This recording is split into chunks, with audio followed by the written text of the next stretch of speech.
दोस्तों, dark story में आपका स्वागत है। मैं आपका भाई अजय कुमार सत्य घटनाओं पर आधारित भूतिया स्टोरी आप लोगों के सामने सुनाता हूँ। आज मैं आपको एक कहानी सुनाने जा रहा हूँ जो जिया नाम की लड़की की है। एक ऐसी कहानी जिसको सुनने के बाद आपको एक अच्छी सीख मिलेगी, तो सुनना ना भूलें। बचपन में छुट्टियां बिताने गाँव जाना किसको अच्छा नहीं लगता। सभी लोग छुट्टियां बिताने गाँव जाते हैं और वहाँ से प्यारी प्यारी मीठी मीठी यादें लेकर अपने शहर वापस आते हैं और अपने यार दोस्तों को सुनाते हैं। लेकिन सोचिए, कोई गांव जाए, वहां से प्यारी प्यारी मीठी मीठी यादें नहीं बल्कि कुछ ऐसा खतरनाक लेके लौटे जो उसकी पूरी जिंदगी बर्बाद कर दे। नमस्कार, मैं आपका भाई अजय कुमार आज एक ऐसी स्टोरी सुनाने आया हूं जो दिल दहला देगी, रूह कपा देगी। देने वाले एपिसोड में आप सभी के सामने जिया नाम की लड़की की साथ घटी ऐसी घटना को सामने लेकर के आया हूं जो आपकी रूह कपा देगी। इस कहानी को अगर आप लोग सुन लेंगे तो वो गलती आप लोग कभी नहीं करेंगे जो जिया ने करी थी। 2012 में यह घटना घटी थी जिसकी कहानी अब आप लोगों के सामने पेश कर रहा हूँ। गर्मियों की छुट्टियां बिताने के लिए जिया अपने दादा दादी के गांव यानी अपने घर घूमने गई थी। उसकी उम्र लगभग 16 वर्ष की थी। गांव में उसके चाचा चाची और 2 कजन सिस्टर रहा करती थी। जिया गांव में गई और उसे गांव बड़ा ही प्यारा लगा।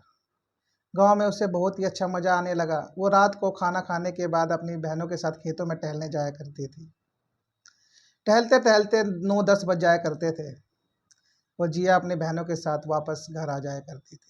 देखते ही देखते 9-10 दिन बीत गए। एक दिन उसकी दादी ने कहा, बेटा रात को खेतों की तरफ मत जाया करो, वहाँ रात में जाना अच्छी बात नहीं है। लेकिन जिया ने अपनी दादी की बात नहीं मानी कि बड़े बूढ़ों की बात नहीं मानते तो आपको पछताना पड़ता है, और यही जिया के साथ हुआ। जिया ने अपनी दादी की बात नहीं मानी और खेतों में अपनी बहनों के साथ घूमने चली गई। एक दिन की बात है, जिया अपनी बहनों के साथ खेतों में टहलकर वापस घर लौट रही थी। घर लौटते लौटते तकरीबन 10 बज गए। जैसे ही जिया खेतों के रास्ते अपने घर आ रही थी, रास्ते में आते आते उसके पैरों में कुछ चुभ जाता है। जिया अपने मोबाइल का फ्लैश लाइट जलाती है और नीचे देखती है तो 2 पायल उसके पैरों के पास पड़ी रहती है। पायल बड़ी ही खूबसूरत और चमकदार थी। जिया को उस पर लालच आ जाता है और वह उसे उठाकर अपने पैरों में पहन लेती है। पायल को पहनकर जिया अपने घर आ जाती है। रात ज़्यादा होने के कारण वो अपने मम्मी पापा को कुछ नहीं बताती है और सीधे जाकर अपने कमरे में सो जाती है। उसकी दोनों बहनें कजन सिस्टर भी अपने कमरे में जाकर सो जाती हैं। लेकिन जिया की मम्मी जिया के कमरे में आती है और उसके पैरों की तरफ देखती है तो चमकदार पायल को देखकर उसकी मम्मी को दंग रह जाती है कि इतनी चमकदार पायल और इतनी सुंदर पायल उसे कहाँ से मिली। वो जिया को जगाती है। जिया जिया उठ के खड़ी हो जाती है, कहती है हाँ मम्मी। जिया कहती है, मम्मी ये पायल मुझे खेतों से घर आते वक्त रास्ते में मिली।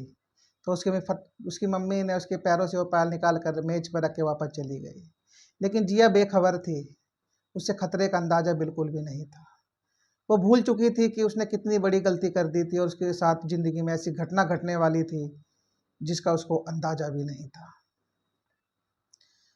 जिया भी हर चीज को भूल कर सो जाती है। लेकिन जब रात के 2 बजते हैं, जिया को अजीबोगरीब सपने आने लगते हैं। उसे ऐसा लगता है कि कोई उसके पैरों को दबा रहा है।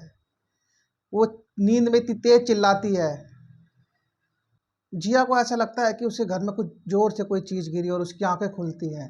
जैसे ही वो अपने कंबल को हटाती है तो उसके सामने एक काले कपड़ों में, बड़े बड़े बालों में भूतनी नजर आती है। उसको देखने के बाद जिया के होश उड़ जाते हैं और वो बेहोश हो जाती है। उसकी चीख की आवाज़ सुनकर उसके मम्मी पापा और चाचा चाची उसके कमरे की तरफ भागे हुए आते हैं। वो पाते हैं कि जिया बेहोश होकर गिर चुकी है। फर्श पर पड़ी जिया बिल्कुल भी होश में नहीं थी। आनन फानन में उसे हॉस्पिटल ले जाया जाता है, जहाँ पर इलाज के दौरान उसको होश आ जाता है। होश आने के बाद वो अपनी सारी कहानी अपने मम्मी पापा को बताती है। उसके मम्मी पापा सारी कहानी सुनने के बाद उसको तुरंत अपने शहर दिल्ली ले आते हैं। मगर कहते हैं ना दोस्तों कि जब बुरा वक्त आता है तो किसी को बताकर नहीं आता, और यही जिया के साथ हो चुका था। जिया को बिल्कुल भी नहीं पता था कि उसने कितनी बड़ी मुसीबत को आमंत्रित कर दिया है। किसी ने टोटका कर कर वो पायल जब वहाँ फेंक रखी थी, वो भूतनी उसके पीछे गांव से भी शहर आ गई। शहर आने के बाद भी जिया को बिल्कुल भी आराम नहीं लगा। दिन प्रतिदिन जिया की हालत बिगड़ती जा रही थी और उसे ऐसे ऐसे डरावने डरावने सपने आए जा रहे थे।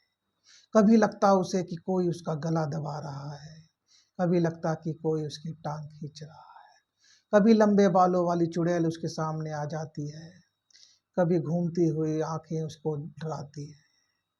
उसकी इतनी हालत बिगड़ चुकी थी कि उसने अपना मानसिक संतुलन खराब कर दिया। इस बात को आज 12 साल हो चुके हैं दोस्तों। आज भी जिया अपने मानसिक संतुलन से जूझ रही है। आज भी उस पैरानॉर्मल एक्टिविटी के चपेट में आ चुकी है। ये कहानी हमें किसी और नहीं, उसकी मम्मी ने ही व्हाट्सएप पे मैसेज करके बताई है। उसकी मम्मी का मानना यह है कि इस हमारी कहानी के जरिए और लोग इस चीज़ का शिकार ना हो सके और लोग अपनी बहन बेटी को इस चीज़ के बारे में बताएं और उसे बचा के रखें। कहते हैं ना दोस्तों, फ्री में मिली हुई चीज़ कोई ऐसे नहीं देता। रास्ते में पड़ी हुई अगर वो पायल जी आज नहीं उठाती तो वो भी एक अच्छी पढ़ लिख कर कुछ बन जाती, लेकिन आज उसने अपना मानसिक संतुलन खो दिया। हम नहीं चाहते कि दोस्तों कि आप लोगों के साथ भी ऐसा हो, तो सजग रहिए। कभी रास्ते में पड़ी हुई चीज़ों को ना उठाएं, क्योंकि कुछ लोग पैरानॉर्मल एक्टिविटी करके, टोना टोटका करके उसे चौराहे पे रास्ते में फेंक देते हैं और लोग लालच में उसे उठा लाते हैं और उनके साथ कुछ गलत हो जाता है।